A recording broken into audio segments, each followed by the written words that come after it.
Good morning and welcome back. Today we were talking about X and Y intercepts and also symmetry a little bit. So first, when we look here at these graphs, our first question is how do we find the intercepts given a graph? Okay, so basically the question we have to answer is pretty easy. Just where does the graph touch or cross the axes or the axes? So either the X or the Y axis. So where does the graph either touch or cross different axes? Oops, I need an A there. Okay. So we look here, our x-intercept will be where does it touch the x-axis? So along the x-axis, there's 2 points. And if you need to zoom in here, oops, cancel, we can. So hopefully you can see there right here in -4, right there, and also at -1. So to put those, x comes first, so -4 comma 0, and -1 comma 0. Then hopefully you notice it touches the y-axis here at 4. So that's going to be 0, 4. On to number 2. Same thing. Let's do y-intercept first. Notice it is facing this way. Forgot to put arrows on the end, but it will keep going to the left. It's never going to come over and touch this y-intercept.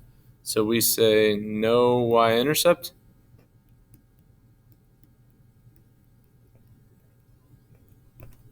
And meanwhile, for the x-intercept, just one spot that it touches right there at -2 comma 0. All right. So now sometimes we don't have a graph. We just have an equation. So you may notice every time there's an x-intercept, hopefully you can see the y value is 0. And vice versa, whenever we have a y-intercept, the x value is 0. So for x, we just set y equal to 0. Likewise, for y, we set x equal to 0. So if we plug these in, so on this first one I'll do x first. 0 goes in for the y. So it'll be 2x plus 3 times 0 equals 6. So you'll get 2x equals 6. X will then equal 3. Okay. Likewise, we'll do the same thing. Oh, I guess I should write that. So the x-intercept would be 3 comma 0. Okay, so now the y-intercept, we'll do this in blue. Same thing, but we'll plug in 0 for x, so 2 times 0 plus 3y equals 6. If you're not sure where I'm getting these equations, just right here, I'm plugging it in for the x, and the first time I plugged it in for the y. Okay, so we multiply, we get 3y equals 6, so y would equal 2. So our y-intercept is just going to be at 0 comma 2. All right, we go to the next one. Once again, we plug in the 0 for the y. So if 0 equals x squared plus 4, we'd subtract that 4 over. We get -4 equals x squared. Take the square root of both sides.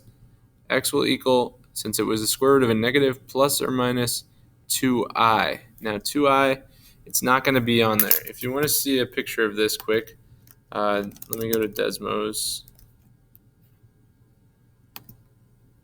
Oops, I wanted a graph. Okay, so we said y equals x to the second plus 4. Do you see how it goes up? It's never going to touch the x-axis. Okay, so there will be no x-intercept.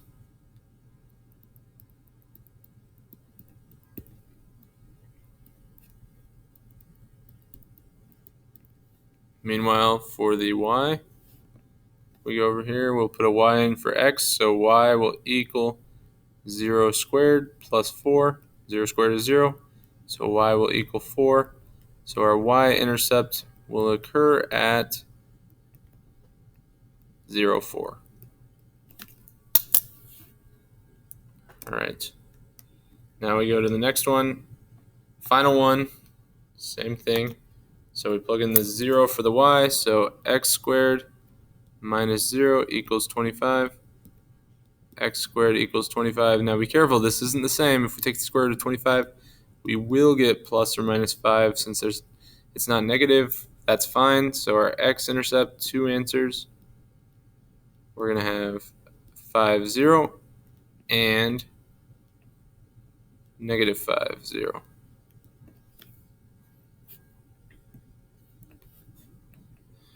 Meanwhile, for our y-intercept, plug in 0 squared minus y equals 25.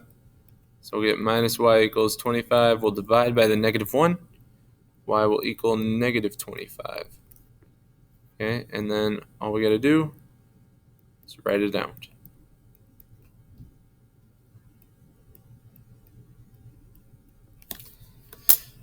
All right, the final thing we are working on today is symmetry, which hopefully you guys remember, like a butterfly is symmetrical, right? The wings match up. If it flaps its wings, they kind of match up, okay?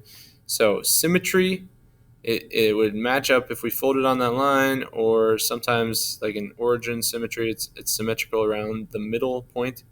Okay, so x-axis symmetry, it's symmetric on this x-axis. If you want, you can draw in your line of symmetry here. You don't have to.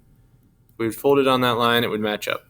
Now notice anywhere we have an x, y coordinate, so like right here at negative 3, 2, it would match up with negative 3, negative 2. So the x stays the same, but the y goes to the opposite. Likewise, on our y-axis symmetry, the x, so if it was the point 1, 3, it matches up with negative 1, 3. So the y stays the same. Now the x goes to the opposite. And then finally, on origin symmetry, like our point, it's around the origin, so our point 1, 1 becomes negative 1, negative 1. Both the x and the y switch signs. Now keep in mind, this doesn't always mean they become negative. If they were negative already, they would switch to positive. So take a moment, maybe pause the video, just identify each of these as either x-axis, y-axis, or origin. So hopefully you can see this is the y-axis. If you want, you can draw it in. This one is going to be around the origin. This one, x-axis. And finally, it's a little quirky, but it is our y-axis.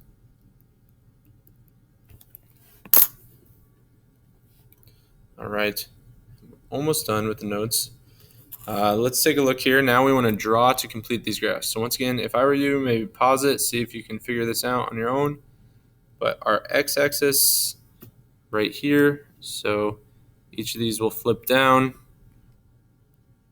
to right there, right there.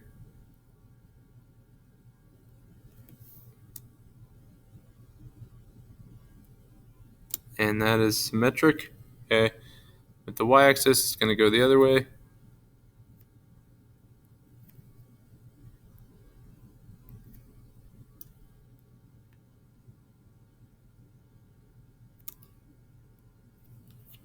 And then finally with our origin,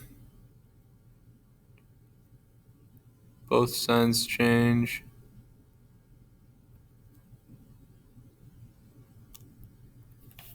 All right. So the final thing we want to do, and if you need help on this, 6-2, we can use our little cheat sheet right here. So for the x-axis, 6-2, the x will stay the same, the y will go to the opposite. So we'll get 6 to negative 2. For the y stays the same, remember, so that's a 2. Meanwhile, the 6 goes to the opposite, so negative 6. And for the origin, they both switch, so negative 6, negative 2.